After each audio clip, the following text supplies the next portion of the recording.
Hi, my name is Michelle, and I am one of the students at the AI Winter Camp, and I definitely recommend this program for anyone who wants an introduction into AI or into Python. So I was in the beginner level group because I didn't know a lot of Python.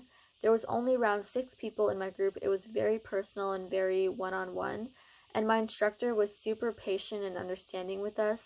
He kind of let us go off on our own. We were able to explore things and research things on our own, but whenever we had any questions, he would help guide us along the way, and he adjusted to our circumstances really well. Apart from the actual camp itself, the connections that you make afterward are really beneficial.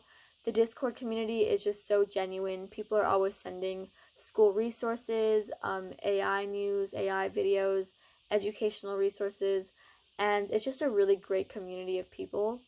And because of this camp, I got really interested into AI and I applied for a summer program. So over the summer, I will be attending Carnegie Mellon for around a month and learning a little bit more about AI. And I don't think I would have even thought about this opportunity had it not been for this camp.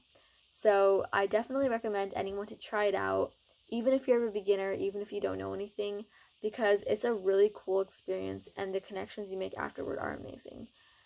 Yeah, thank you.